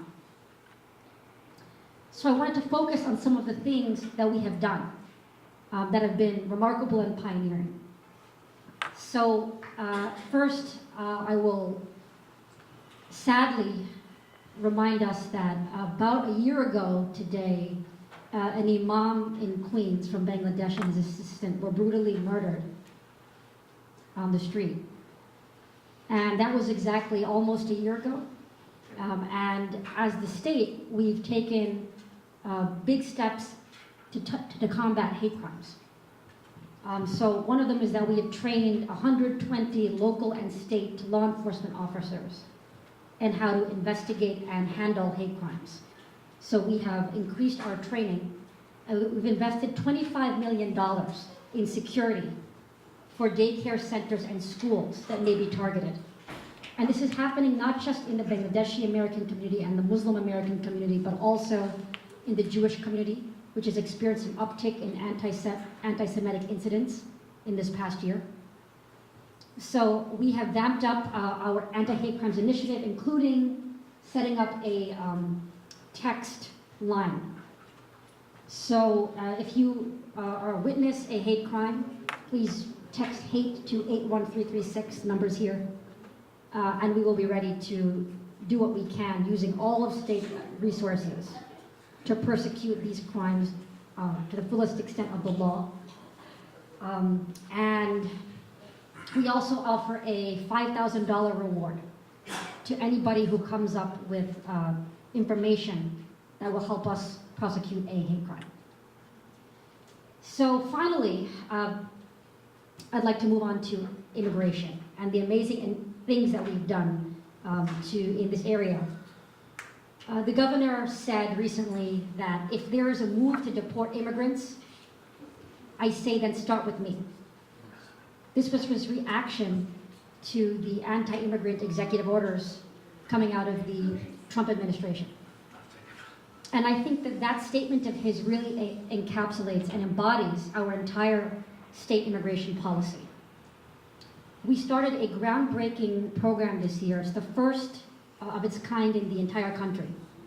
It's called the Liberty Defense Project. And the Liberty Defense Project is a $10 million state investment in immigrants' rights. The idea is to provide legal counsel to any immigrants in the state who need it. And we are on target to ensuring that all immigrants held in detention receive a lawyer in 1 year's time. We are on target to reaching that remarkable milestone. We're the first state in the entire country to set up such an initiative. We also handle asylum claims, those who flee their countries and throw themselves upon our soil asking for refuge. We provide lawyers in asylum. We help immigrants become citizens by helping to cover the costs of naturalization fees. The cost to become a citizen is, does anybody know the actual amount? Close. Yes, it's actually around $700 now. And that is a huge financial obstacle for many families. So we cover the costs of some of those naturalization applications as well. We are partners with many bar associations. We are partners with the Muslim Bar Association, the South Asia Bar Association are close partners of ours. We have amassed a group of over 150 legal advocacy organizations and lawyers and law firms all across the state to fight for immigrants' rights. And we've set up a hotline that runs 7 days a week until 8 p.m. every day. And it operates in 200 languages.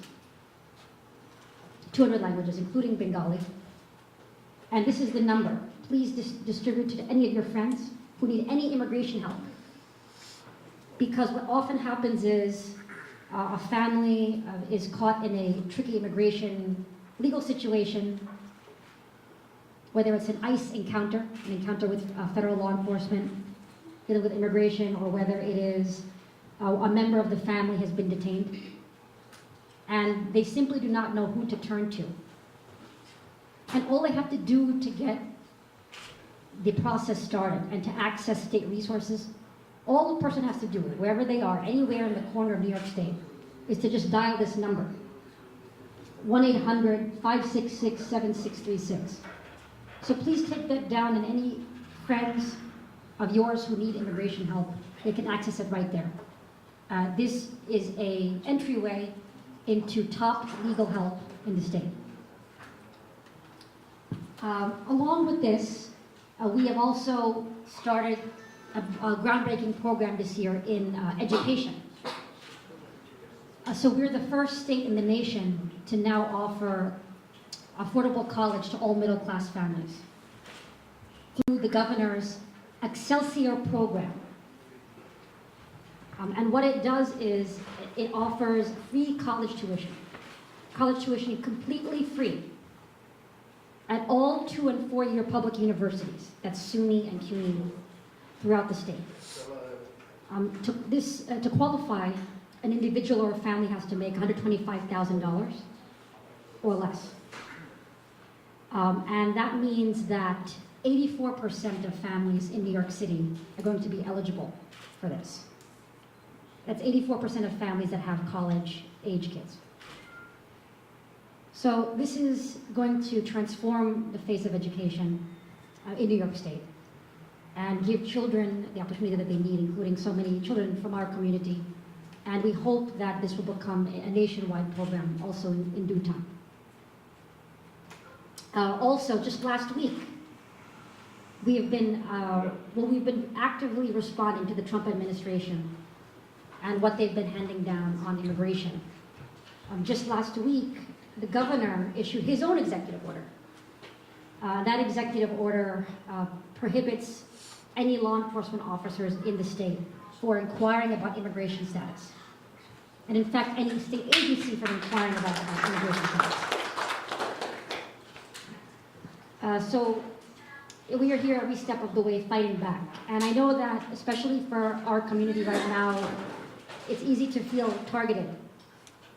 But something that I like to do is think about the periods of dissent throughout history whenever there have been exclusionary times. Like, we've had exclusionary leaders before.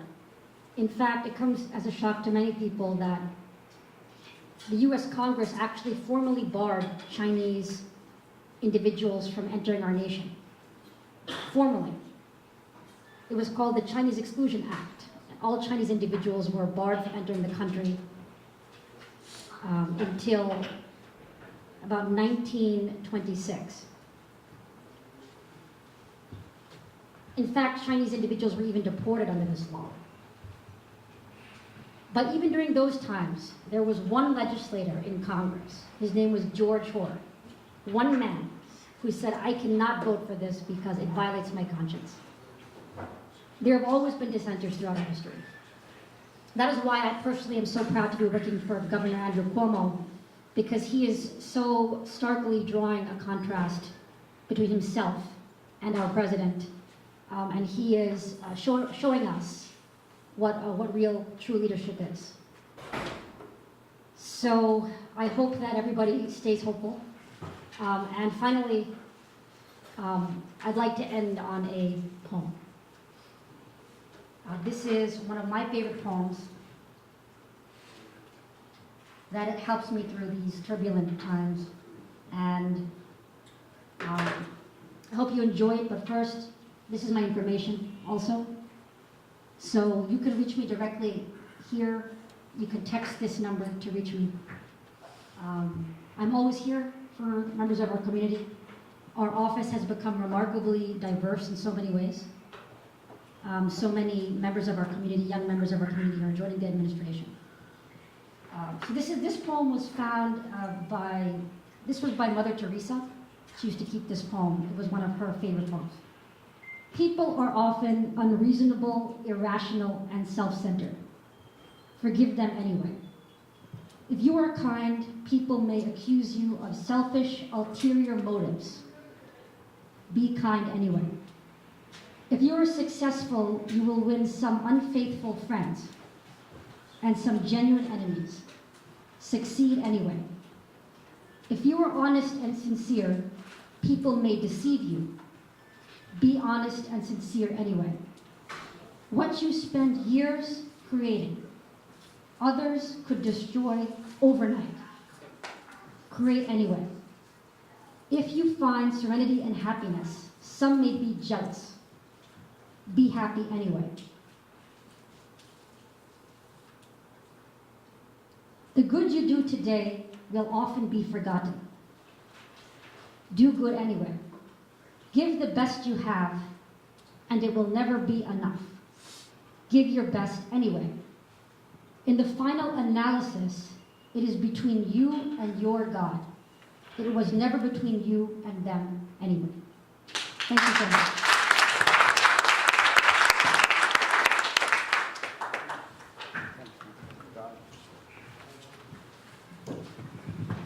So we have already crossed 5 minutes, but School of Journalism has kindly granted us more 5 or 10 minutes, they can allow us. I have spoken with them. So by this time, I'll take some questions. So if you have any question, I see one famous journalist from Bangladesh. He reports in a Bangladeshi newspaper, Pratham Alam. Yes. To all of you, thank you so much for your interesting presentation. 2 questions. President Trump's speech at the UN, 42 minutes, not once he mentioned Rohingya. But of course, Secretary of State, Tillerson, Vice President, have made very strong statements. What are the real chances of the US taking, for example, a position of imposing sanctions on the Burmese military? That's question number 1. Question number 2, you talked about the safe zone not being a good idea. But what if the safe zones are protected by UN peacekeeping, for example, or joint military operation by Bangladesh and the Burmese authority? In other words, if there is an international regime protecting the safe zone people, won't that be a good idea? Thank you. Thank you.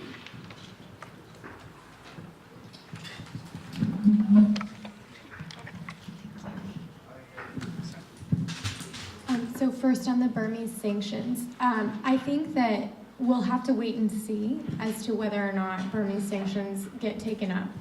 But one thing to keep in mind is that whether or not it's a top priority for Trump himself, the Congress has authority to reimpose the arms embargo on Burma and has the opportunity to take leadership on Burma.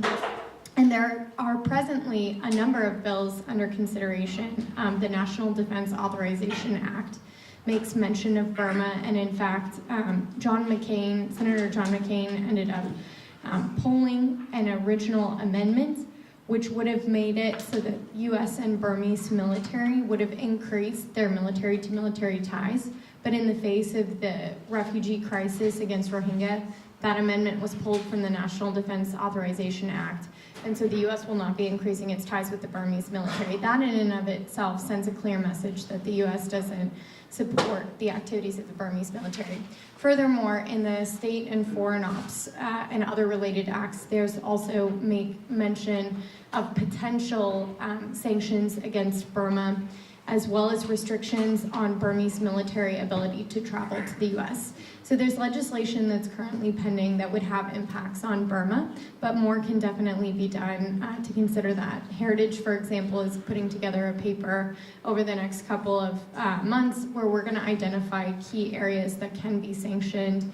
And in particular, we want to make room for the civilian government to continue to improve democracy in Burma and to advance political reform there, but we want to make sure that sanctions directly target the military.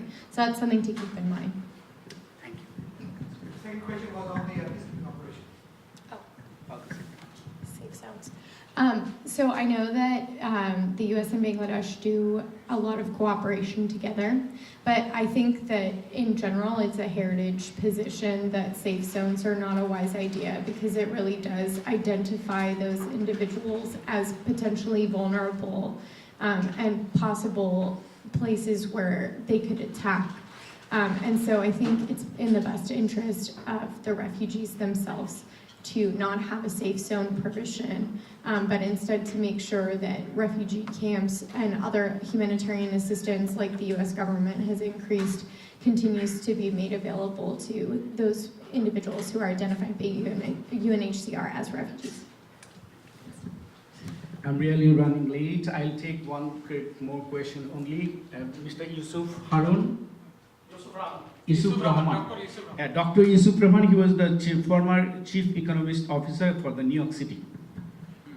My question is to Michael. I think, Michael, you have probably one of the most difficult topics to discuss today.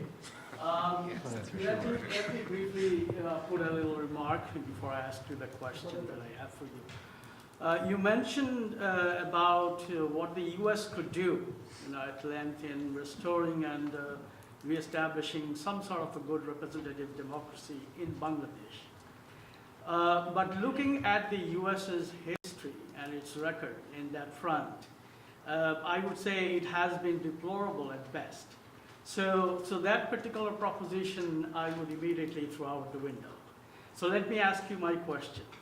Looking at China today, given its autocratic rule and its phenomenal performance in the economic arena, and comparing that with what India has achieved in spite of its democracy, would you be able to say something about or suggest something about what kind of alternative you would suggest about Bangladesh as an alternative to democracy, and what could be done, to sort of restore that particular model, if you have any? Thank you. Thank you for your question. I agree with you that the notion of the U.S. doing democracy promotion doesn't have a good record. I tried to allude to that, and I think the current administration would not be particularly credible on this either. Though I do agree with what Kausar had said earlier, that it's sort of apples and oranges to compare democracy in Bangladesh to democracy in the United States. I think there's something to be said for that. It's hard to say. First of all, I'm not an economist. You are, apparently, so I don't want to try to embarrass myself. I'm trying to come up with some type of economic explanation. So let me just say this. I think, and I should have said this earlier, I was being a bit too flippant perhaps. There are ways that Bangladesh those in Bangladesh or those in the United States that would like Bangladesh to become more democratic, to try to influence elements of power in the United States. And I think that involves the Bangladeshi American community going to Capitol Hill. I didn't really talk about Capitol Hill. If you want to try to influence the policymaking process, you can't really do that by going directly to the White House. Some people can, if you have that type of influence, but that's unusual. The trick is to go to Capitol Hill, try to look for the elected officials who are members or who follow issues of democracy, issues of human rights, elected officials who may be members of the Bangladesh caucus. I imagine that if there is a Bangladesh caucus, it's probably not as large as India's, for example, but I'm sure it's there. Go to the staff, not just the elected officials, but the staff who are much more accessible, who represent these elected officials. Go to the committees and the subcommittees that deal with democracy and human rights issues. And above all, I think it's important to try to target the elected officials and their staff that represent districts that have large Bangladeshi American communities. And based on Jennifer's comments and based on the very impressive turnout here, I think it's clear that New York City counts very significantly in that regard. But as to your question, sir, I don't feel comfortable trying to come up with this notion of alternatives to democracy. I mean, you're right, you could look to China. There are other countries that you could single out as well. But for me, it seems hard to believe there could be any better alternative to a democratic state, particularly in the context of Bangladesh, where democracy has taken such an incredible hit and has caused a lot of bloodshed, to be quite honest, as everyone in this room could admit. I think that it gets back to this very difficult issue of democracy and trying to figure out how to move beyond that. But I don't know if I feel comfortable thinking about alternate models that would go beyond democracy.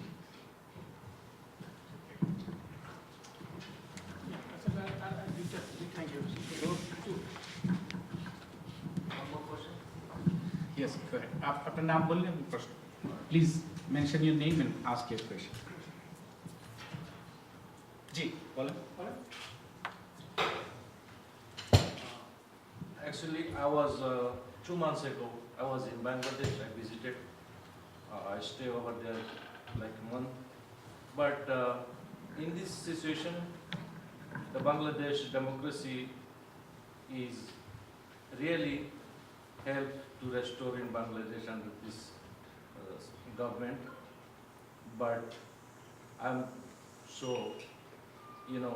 The peoples are lost their lives every day in encounter, and peoples not speak freely because of lot of destruction and lot of harmful situations. So they cannot sleep even their houses because they are plotting everywhere. Everybody is so silent. So in this moment, how we can expect restore democracy in Bangladesh under this government, because it is too high. Can you speak a little bit better? So I think This is the question of democracy. You see the audience is ready. They want fight back. They want back democracy in Bangladesh. So what, since they are the American Bangladeshi citizen, Bangladeshi American, what they can do, how they can make Trump administration to act in Bangladesh for democracy. Yeah, thank you. I'll be very brief. Go back to what I just said before. It's much more difficult to go directly to the Trump administration for the reasons that I mentioned earlier. I think that you need to start lower down the levels of power. You need to look to Capitol Hill, to elected officials that may take an interest in this type of issue. Now, just because you find an elected official that may be interested in taking this forward through legislation or whatever the case that may be, that doesn't necessarily mean it's going to translate to actual U.S. policy. You have 500 whatever elected officials in the U.S. Congress. But I think that is where you need to start. And there's also advocacy and that type of thing. But I think that if you want to try to make some type of inroads in Washington, you need to start with Capitol Hill. And I don't mean to be discouraging, but it's just a very difficult climate these days in Washington to try to get traction for an issue like this, as important as it is, and clearly as important as it would be for this audience. There's just so much going on in that town. There's so many priorities. There's so many things that are on the front burner that, unfortunately, this issue of democracy, this issue of Bangladesh on the whole, it's hard to get the attention of high-level policymakers. That's why I would suggest that you need to start on Capitol Hill. Now, next to me is someone who's in politics that may be able to weigh in on this from a local level more than me. I think that's exactly right, and I think one thing we can do is talk to some of the staffers. We have so many talented people in our community, up-and-coming young people that are just killing it on Capitol Hill. They're doing so well. I used to live in DC, actually, confession. And we could go that way. I mean, these people work with the Congress members and senators every day. I don't know if you have an opinion on what Nikki Haley might do, or She will do a lot. so. Thank you, Mike. So thank you. Thank you. So, Thank you, Mike, and thank you, everyone. Thank you very much, and I really want to appreciate the presence of the audience. Your presence demonstrates your dedication to democracy and your courageous commitment to bring Bangladesh back to the democracy. Thank you all. Thank you for attending. We will have some time for taking